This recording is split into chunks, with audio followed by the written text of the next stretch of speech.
Hey y'all, just got back from Berryessa. Last week I posted on Instagram on my stories, should I fish Delta or should I fish Berryessa? And Berryessa won by 2/3.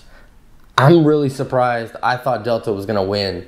With that said, I am glad, really glad that it was not Delta. There was a weather front that came through and it got dark, it got cloudy, it got cold. It got a little bit of wind, and you guys know how those Delta fish shut off, and it definitely would not have been fun. Still would have caught them, but not as bad or not as good as Berryessa can be. With that said, we'll get into it here. I started out the morning thinking that I could go to the East Shore and get some bites, and was a little worried about that weather. It was in the 50s, 60s, something like that. Low 50s, mid 50s, somewhere around there. It was not warm in the morning. Originally, I wanted to go to Berryessa and fish up shallow on the East Shore, throwing topwater baits and trying to get them to go. When I got to that East Shore, I was trying to fish the shallow trees. I was trying to fish up shallow, anything in that like 5 foot or less. I was throwing anything I could think of: square bills, underspins, flashy swimmers, all sorts of stuff, top water, chatterbaits. The only thing I could start to get bit from is I was noticing every once in a while out deeper on those, there's like a, I don't know if it's really a grass line or a wood line. I'm not sure what it is out there. It's kind of nasty looking grass when you do bring it up.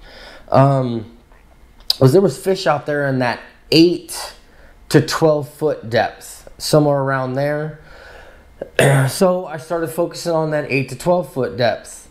Within 3 casts of focusing out there, throwing, you guessed it, the A-rig, I picked up a 2-pounder, like almost immediately. Or like I said, 3 casts.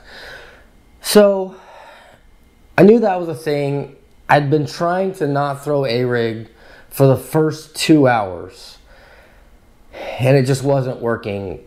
So I went out deep, I threw A-rig, I located fish, I tried picking up all sorts of other baits, and I could not get, they'd rise on it, like a chatterbait, a white chatterbait. I could get them to rise on it and follow it pretty hot when I was watching, that is, but they would not eat, they wouldn't nip or anything. Again, I threw different crankbaits, I threw underspins, I threw everything that I could think of that got into that 8 to 12 foot range. Nothing was working. The only thing I can get bit on was A-rig. And with that said, this is bluegill flash all the way around. Okay, I tried throwing ghost rainbow shad. I tried throwing threadfin. They would only hit the bluegill flash. They wanted that darker profile, and I was thinking it was because of the darker clouds and the darker day, but even later on in the day, the sun came up and it was like almost blue skies or clear blue skies. They still wanted the darker bait. Places I was focusing on were a little bit steeper banks, something that would narrow down that little band of dirt or mud, or not dirt, sorry, weeds or trees or whatever it is in that 10 or 8 to 12 section. Something that made it a little bit tighter, because on the open flats it spreads them out a lot and there's still fish in there, but it's hard to target them. Then I pulled into a little pocket and I was quite not having a right day, so I laid down, took a 15-minute nap just to repower myself, get back going. A little upset still from the weather being changed so much and overnight.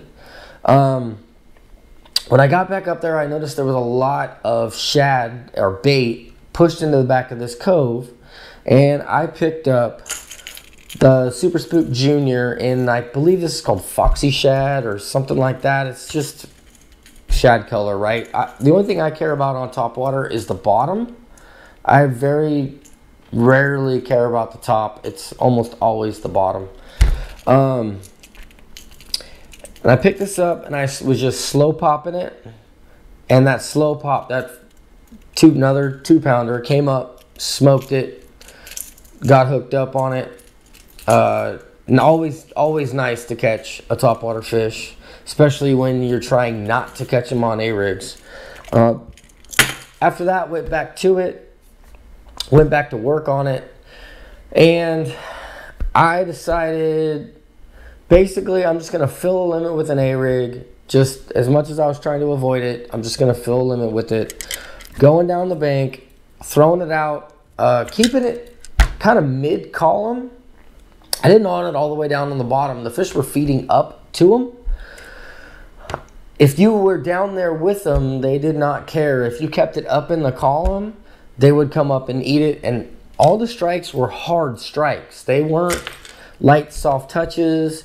There just wasn't a lot of them. Only one of them was a smallmouth. Every other bite I had, including the topwater, was all largemouth. And they were all in that like 2 1/4 to 2 1/2. I don't even think I got to 2 3/4 pound. They were very consistent. I couldn't find the bigger bite. I moved around to offshore rumps. I went to rock ledges.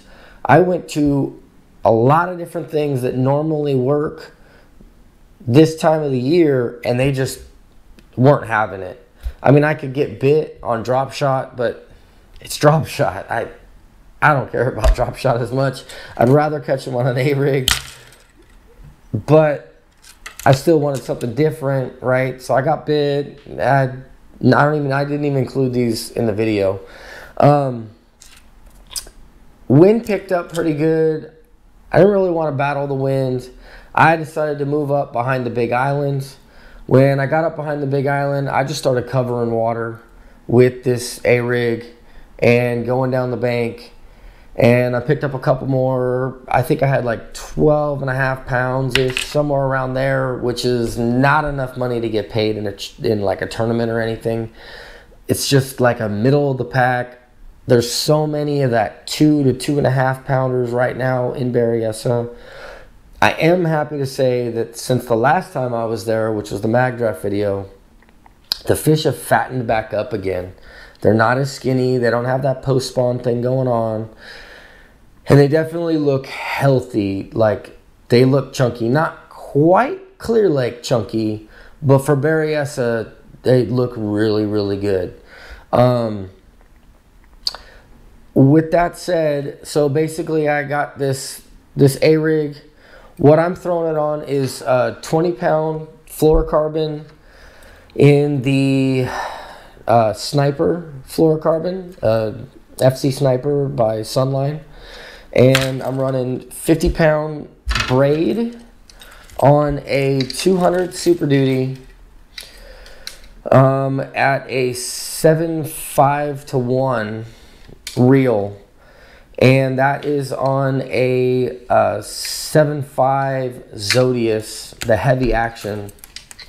It's got a lot of handle to it, so you can get a good throw on it. It's got a really good backbone, and it can launch these A-rigs very easily. With that said, I run 1/8 ounce heads on these, and those 1/8 ounce heads are a lot lighter. If you were to throw like a really heavy A-rig, this will handle it, but it's not preferred. You might want to step up for that, but I just throw the Flash Mob Junior. This was the main workhorse for the whole weekend, or for the whole day, sorry. Second of all, the Spook Junior, I'm throwing on straight 30-pound braid to a snap. No leader, no nothing. It's top water. You don't need it. On an SLX reel, I think it's 7.2 to 1 or somewhere in that 7 range, with an SLX rod in the 7.2 medium heavy. I really like this rod for anything top water. I'll throw the Depop 70 on it, which is a popper. which is heavy enough you could throw on a bait caster. I'll throw the Spook Juniors. I'll throw the Vixens. I'll throw the Whopper Ploppers up to the 130 size. After the 130 size, I switch to a fiberglass rod. This rod does really well for topwater, and it's inexpensive. This is actually the older model SLX, but it doesn't really matter. That's pretty much the breakdown for it.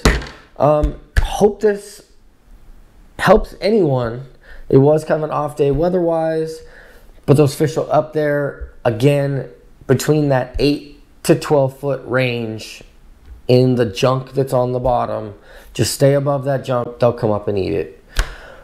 That's pretty much it. If you have any questions, comment down below. You can always hit me up on Instagram at Straight Hook Fishing. I also post my fail videos on there too, in case you want to see some fail videos. And until next time, I hope you get them.